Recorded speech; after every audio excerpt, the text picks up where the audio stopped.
The busy instrument to have ever walked down in the spell eight on this land. The most responsible man, the man with the greatest responsibility. ہم اور آپ اگر بادشاہ ہو جاتے پوری دنیا کی، ہم کیا کرتے ہیں؟ السلام علیکم ورحمۃ اللہ وبرکاتہ۔ میں ہوں آپ کا اپنا ایم ڈی نور، اور میں گزارش کرتا ہوں آج کی یہ جو ویڈیو ہے بہت امپورٹنٹ ہے، کیونکہ عشرہ اخیرہ چل رہی ہے رمضان کی، اور آپ لوگوں کے سامنے میں آیا ہوا ہوں شب قدر کی کچھ بات، کچھ فضیلت بتانے کے لیے۔ تو سب سے پہلی فضیلت یہ ہے کہ اللہ کے رسول صلی اللہ علیہ وسلم نے شب قدر کی رات، مبارک رات جو ہے اس کی سلیکٹڈ ایک رات لے کے آئے ہوئے تھے۔ شب قدر کس رات میں؟ لیکن آ کر کیا دیکھتے ہیں؟ صحابہ رضی اللہ تعالیٰ عنہ اجمعین میں سے کچھ صحابہ لڑ رہے ہیں، لیکن ان کی لڑائی دیکھ کر کے لڑائی کو اٹکتے گئے اور جانے کے بعد بھول گئے رسول اللہ صلی اللہ علیہ وسلم۔ پھر ان کو بتایا میں سلیکٹڈ رات لے کر آیا ہوا تھا آپ کے سامنے، لیکن آپ لوگوں کی جھگڑے کی وجہ سے مجھے یاد نہیں ہے کس رات میں شب قدر ہے۔ تو آپ سمجھتے ہیں، تو یہ بھی اللہ کی کچھ اچھائی ہے، کیونکہ ادھر شب قدر کی رات گزر رہی ہے اور ادھر ہم مووی دیکھنے میں گزر رہے ہوتے اور ریلز دیکھنے میں گزر رہے ہوتے۔ آج کل ریلز کی بہت زیادہ بڑھ چکی ہے۔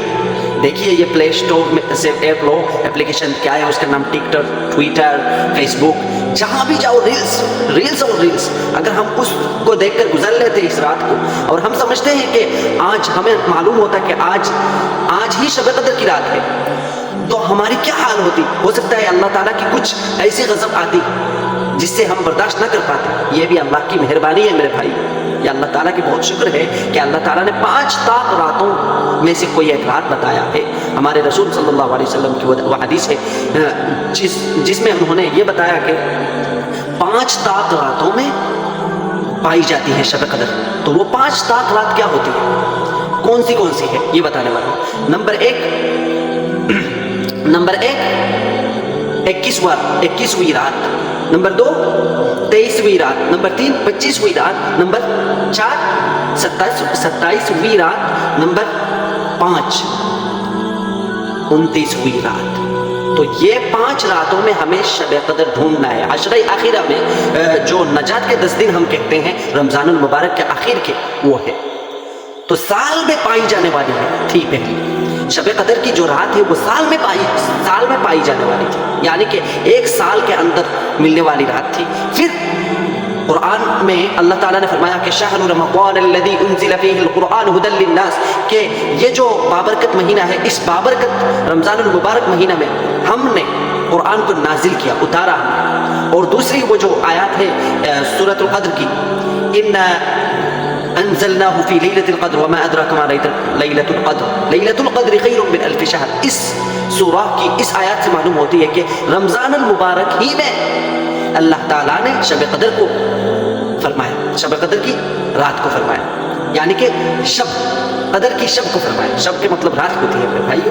تو یہ بات ہمیں معلوم ہوتی کہ شب قدر اس رات کو ہے، اور ہم گناہوں میں ملوث رہتے تو نہ جانے اللہ کی کون سی بڑی عذاب ہم پر ہو جاتی۔ تو یہ بھی اللہ کی بہت بڑی نعمت ہے، بہت بڑی رحمت ہے کہ ہمیں 5 طاق رات دی ہے، جو کہ رسول کی حدیث سے ثابت ہوتی ہے۔ اور رسول اللہ صلی اللہ علیہ وسلم وہ انسان جو انگریزی میں کہاوت ہے کہ the busy instrument to have ever walked down in the spell eight on this land, the most responsible man, the man with the greatest responsibility۔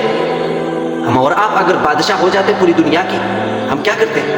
ہم ایسی باتیں، ایسی عبادت کرتے اللہ تعالیٰ کی، نہ جانے ہم عیاشی کرتے۔ تو وہ رسول اللہ صلی اللہ علیہ وسلم کیا فرماتے ہیں؟ آپ کو یہ فرماتے ہیں کہ اتنا بیزی ہونے کے باوجود صحابہ کے سامنے آتے ہیں اور آ کے بتاتے ہیں کہ 5 طاق راتوں میں آپ کو ڈھونڈنا ہے شب قدر کو، امت کی فکر لے کر۔ صحابہ کی فکر ہے ان کے اندر، امت کی فکر ہے ان کے اندر، اسی لیے وہ کہتے ہیں، اور وہ اتنے بیزی ہونے کے، اتنے موسٹ ہونے کے باوجود ہمیں یہ بات بتاتے ہیں۔ ہمیں اللہ کے رسول پر درود پڑھتے رہنا ہے۔ علامہ اقبال درود پڑھتے پڑھتے علامہ بن گئے۔ 1 کروڑ درود جب ان کے وہ پڑھ چکے تھے، جب ہی ان پر لوگ ان کو علامہ کہنے لگ گئے۔ تو اس سے کیا معلوم ہوا کہ رسول اللہ صلی اللہ علیہ وسلم وہ تھے جو اللہ ذوالجلال والاکرام کے پیارے محبوب تھے۔ تو ہمیں ان پر درود بھیجنا ہے. اس رات کو ہمیں دعا کرنا ہے, سب سے زیادہ درود پڑھنی ہے. اگر ہمیں قرآن تلاوت نہیں آتی ہو, اگر قرآن تلاوت آتی ہو تو ہمیں زیادہ سے زیادہ قرآن کی تلاوت کرنی ہے. میرے بھائیو, آج 25ویں رات ہے جس رات کو میں آپ کو بتا رہا ہوں, اور یہ آج کی رات ہو سکتی ہے کہ شب قدر ہو, اور میں آپ کو بتا رہا ہوں اللہ تعالیٰ ہو سکتے ہیں مجھے بھی بخش دے. اور میں آپ کے لیے دعا کرتا ہوں, اللہ تعالیٰ اے اللہ, اے رب الجلال والاکرام, یہ جو دیکھ رہے ہیں میری ویڈیو, ان سب کو آج کی رات مغفرت فرما دے. میں دعا کرتا ہوں کہ آپ بھی میرے لیے دعا کیجیے. السلام